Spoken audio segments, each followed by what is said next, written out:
At one point, you were pretty much the dead opposite of what you are now. You were the party girl. I was really quite the opposite of who I am today. And there was some common through lines. You know, I had a big mouth and I liked to entertain and I liked, you know, bringing people together.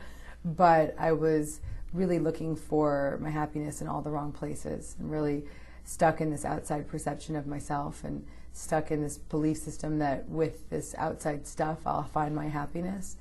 And as you mentioned, very, very stuck and hooked on the nightlife scene and being a publicist for New York City nightclubs and all of the funky stuff that goes along with that. Funky stuff being white powder that would somehow fall up your nose. That's right. So yes, cocaine and alcohol and really not healthy habits. And I'm very transparent in this book, as you have read, about my addictions and overcoming my addictions and having been a very powerful point in my life. Not a minute of it would I change because I know what that dark side looks like. And so I'm grateful for that time because I can today really teach from an authentic place of knowing what it's like to not be happy and knowing what it's like to be really stuck. I think you got off actually fairly lightly when you had your crash. Yeah, from an outside perspective. Internally, I was quite injured. I was really sad and depressed and confused and lost and feeling incomplete. But yes, I've heard many lower bottoms than mine, sort of great higher bottoms than mine. So, but really the main point is that it was a catalyst for change. And so regardless of how high or low it was enough for me to make that change. And each person has their own bottom in different forms, and it could be as low as mine, or it could be lower, or it could be as simple as just someone feeling like they're stuck in their life and they have to find a better way. So it's not really to be compared, it's more just what is enough for you to decide that there's a better way. You know, even as you started your career helping people as a life coach, that you're still addicted to bad relationships. Yeah, so that addiction to codependency and addiction to relationships was a big one for me to kick.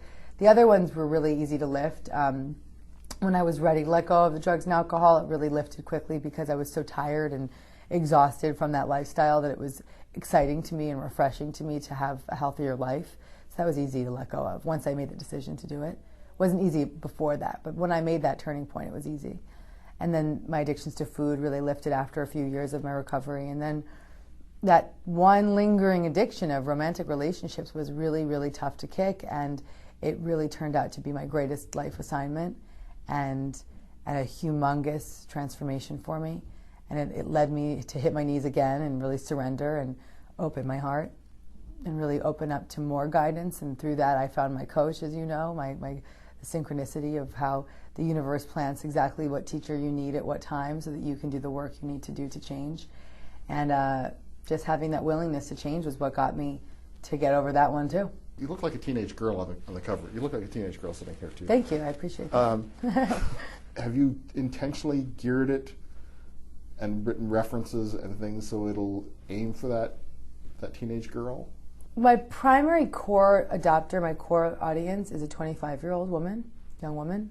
So she's had that quarter-life crisis. She's kind of disenchanted with her life. She realizes that it's a little harder, and she's starting to accept that she's ready to change. It goes up, it goes down, it becomes male, female, transgender. It goes in all different directions, but the core audience is a 25-year-old girl, much like myself when I wrote, when I hit my bottom. And I wrote that book for that girl who's in my shoes at that time. And for everyone, for anyone that is struggling, but knowing intimately what her experience is, because that was me. Spirit Junkie is the name of the title. Still a junkie. How do you defend against that? There's nothing to defend. It's kind of a play on the words, right? It's like I was a junkie and now I've chosen something else to be in love with, right? I've chosen another healthier addiction, and I think it's more of just a focus, right? I've shifted my focus, and so if my daily habit is to focus on my spiritual life, I can't really think of a better way to be a junkie. The tools you use, when I sort of went through them, they're pretty simple tools. It's meditation, prayer, journaling, What am I missing? Forgiveness is a big one, right? Practicing forgiveness and really opening up to letting go of your old fear-based belief systems about people. So becoming conscious of who you need to forgive and seeing your part in those situations and then praying for the forgiveness to come forward, right? That's a big one.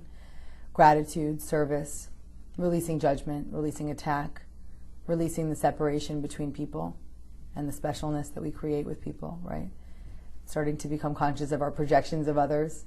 So the beginning of the book, the detour into fear, gives you sort of the backdrop of how our minds went wrong, and then the second part of the book, which is the answer, starts to give you the tools and the real solutions, and then the miracle says, go run with it. The book is Spirit Junkie, A Radical Road to Self-Love and Miracles. I've been speaking with the author, Gabrielle Bernstein, and Spirit Junkie is published by Harmony Books, distributed in Canada by Random House.